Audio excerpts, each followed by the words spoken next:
तो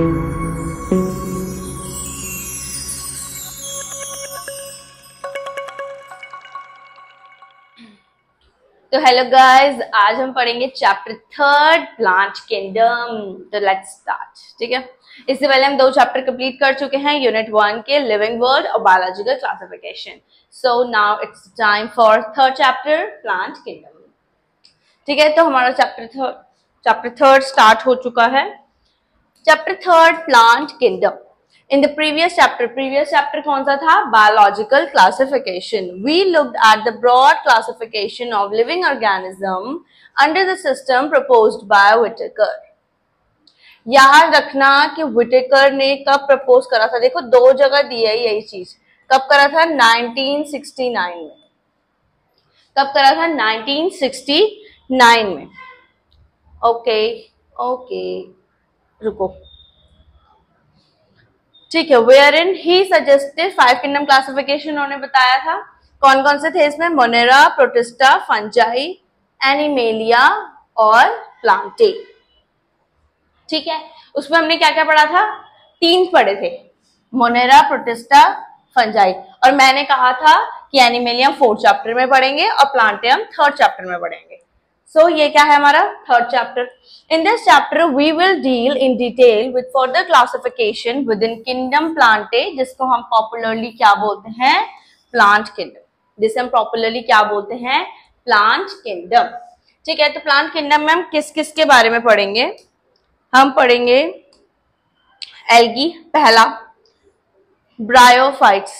एल्गी के बाद कौन है? ब्रायोफाइट्स, टेरिडोफाइट्स, जिम्नोस्पर्म्स और एंजियोस्पर्म। एंजियोस्पर्म्स जो मेन एंजियोस्पर्म चैप्टर है वो हम पढ़ेंगे 12th वाले में। 12th वाले में जो सेक्सुअल रिप्रोडक्शन फ्लावरिंग प्लांट्स है उसमें है एंजियोस्पर्म्स के बारे में पूरा।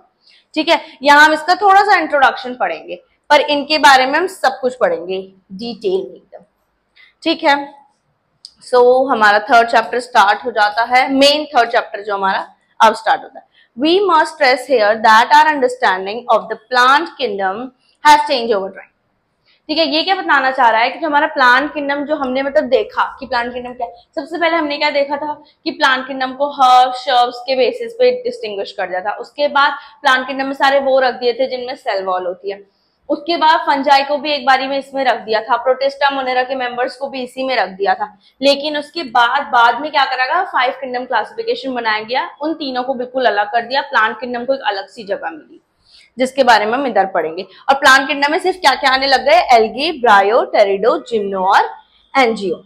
Fungi and the members of Monera, Protista having cell walls have now been excluded from Plantae through earlier classification placed them in the same kingdom.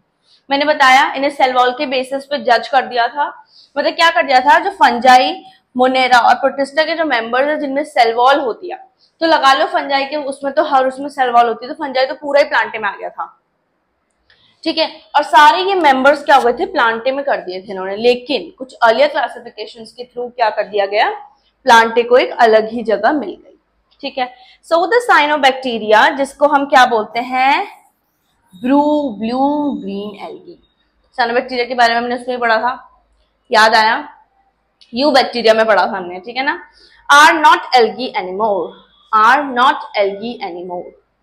ठीक है, in this chapter we will describe algae, bryo, pterido, gymno and angio. ठीक है, आगे बढ़ते हैं। Let us also look at classification within angiosperms to understand that some of the corners that influence the classification systems. ठीक है ना? मतलब NGO के अंदर भी कुछ क्लासिफिकेशन है जिनके बेसिस पे हमने क्या करा? क्लासिफिकेशन सिस्टम को, मतलब जो क्लासिफिकेशन जो सिस्टम हुआ, कुछ एंजियोस्पर्म्स के अंदर भी कुछ ऐसा क्लासिफिकेशन किया गया जिससे हमने क्लासिफिकेशन इन्फ्लुएंस हुआ। मतलब एक अलग तरीके से हमने क्लासिफाई करा प्लांटे को। The earlier system of classification used only, जो पहले के, अब देखो तुम्हें ना याद रखने हैं कि अर्लियर सिस्टम ने क्या यूज करा, आर्टिफिशियल सिस्टम ने क्या यूज करा, मॉडर्न सिस्टम ने क्या यूज करा। ठीक है, ठीक है, तो ये याद रखने वाली चीज है। क्या? The earlier system of classification used only gross superficial morphological characters. मतलब जो हमें दिख रही है, जो हमारी नेकेड आई से हमें दिख रहा है, जो हमें सामने दिख रहा है वो, ठीक है। जैसे कि हैबिट, वो प्लांट कहाँ रहता है, वो प्लांट कैसी हैबिट शो करता है, वो क्या क्या चीजें दिखा रहा है, किस मौसम में क्या शो कर रहा है। कलर, उसका कलर क्या है। नंबर, वो प्लांट कितने नंबर तक जाता है। शेप क्या है लीव्स का, एक्सेट्रा, ठीक है, ठीक है। They were based mainly on vegetative characters or on the androecium structure system given by Linnaeus. Androecium structure का मतलब एंड्रोशियम स्ट्रक्चर को पढ़ना कि मतलब हम इसके बेसिस पे जज करेंगे प्लांट क्या है, वो लीनियस लिखता है, ठीक है। वेजिटेटिव करेक्टर्स, एक होता है रिप्रोडक्टिव करेक्टर्स, एक होता है vegetative character. Reproductive characters reproduction कराता है, वेजिटेटिव करेक्टर वेजिटेशन कराता है। वेजिटेटिव करेक्टर्स मतलब जैसे कि उसकी लीव्स कैसी हैं, वो खुद कैसा है, वो स्ट्रक्चरली कैसा है, ठीक है ना, तो वो डिपेंड करता है। लेकिन अब देखो वेजिटेटिव करेक्टर्स तो चेंज होते हैं ना, ठीक है। ज्यादा गर्मी का मौसम हो गया तो लीव्स रोल हो जाएंगी, नॉर्मल मौसम है तो लीव फ्लैट है, कहीं पे कुछ हो गया तो वो ग्रीन हो गया ट्री, नहीं हुआ तो पूरा ही झड़ गया, नहीं हुआ तो येलो पड़ गया, ठीक है। तो वेजिटेटिव करेक्टर्स के बेसिस पे तो नहीं करना चाहिए था, लेकिन अर्लियर क्लासिफिकेशन ने किया। तो अर्लियर क्लासिफिकेशन ने किस किस पे करा, देखो, gross superficial morphological characters, vegetative characters और एंड्रोशियम स्ट्रक्चर, और गिवन बाय लीनियस, याद रखना, ठीक है, ठीक है। सब सिस्टम्स वर आर्टिफिशियल, ये सिस्टम क्या थे, आर्टिफिशियल सिस्टम था। They separated the closely related species since they were based on a few characteristics. ये सिर्फ कुछ, इन्होंने क्या करा, जो क्लोजली रिलेटेड स्पीशीज थी, जो स्पीशीज रिलेट कर रही थी उन्हें तो अलग कर दिया, लेकिन जो थोड़ी बहुत भी मैच कर रही थी उन्हें एक साथ रख दिया, जो कि गलत बात है। Also the artificial systems gave equal weightage to the vegetative and sexual characteristics.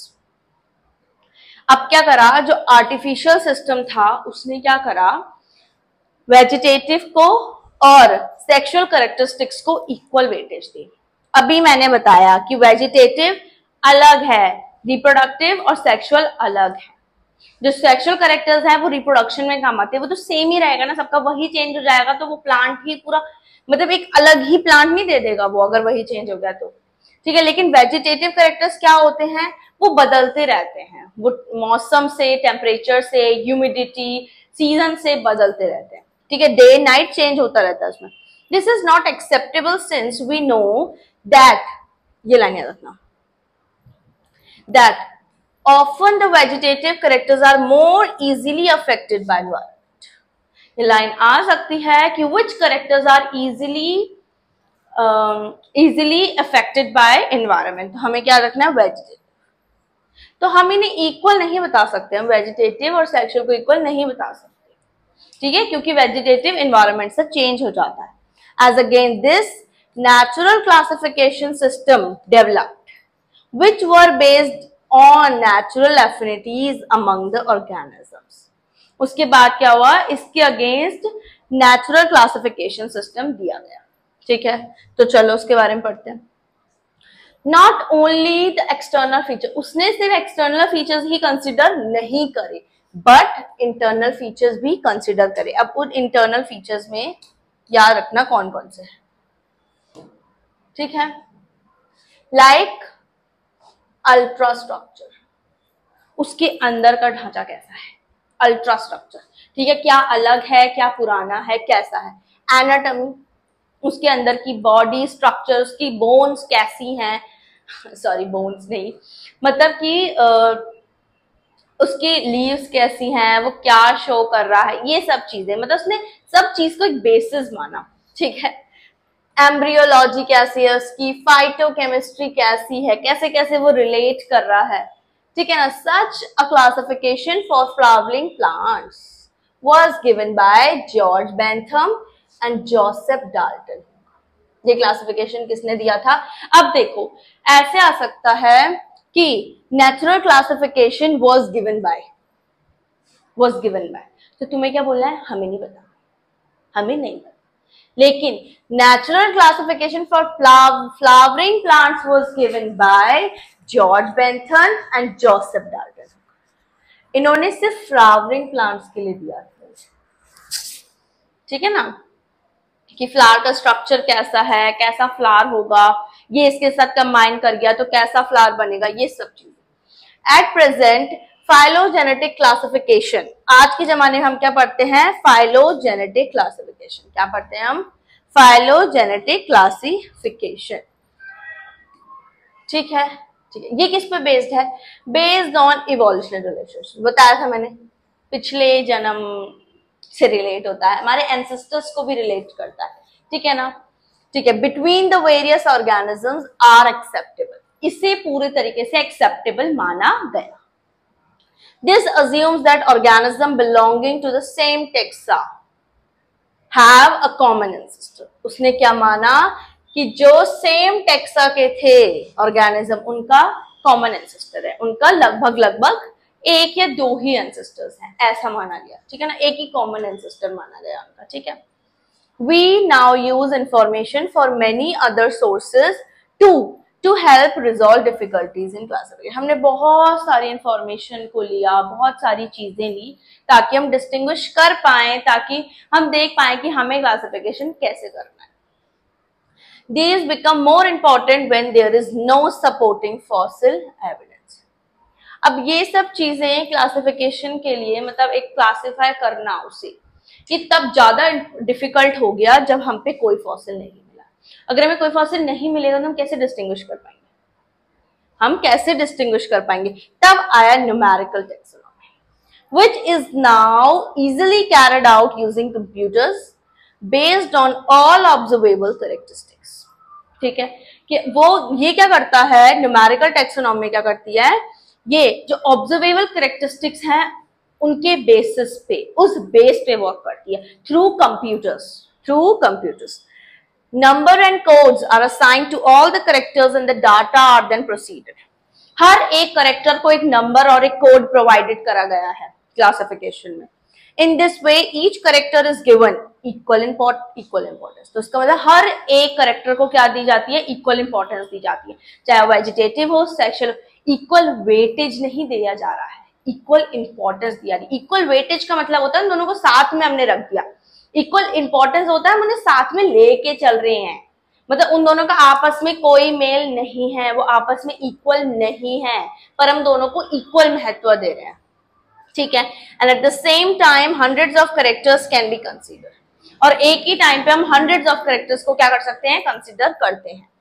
अब है साइटोटैक्सोनॉमी, ये इसी में आता है, एक numerical taxonomy, cytotaxonomy, that are based on cytological information, जैसे कि क्रोमोसोम नंबर। ये साइटोटैक्सोनॉमी क्या होती है, सेल की टैक्सोनॉमी, सेल को स्टडी करना, ठीक है। सेल को स्टडी करने में क्या क्या, उसका क्रोमोसोम नंबर क्या है, सेल का स्ट्रक्चर कैसा है, अमीबॉइड है, फ्लैटेंड है, कैसा स्ट्रक्चर है, बिहेवियर क्या क्या चीजें शो करता है, किसके खिलाफ लड़ता है, किसके लिए लड़ रहा है।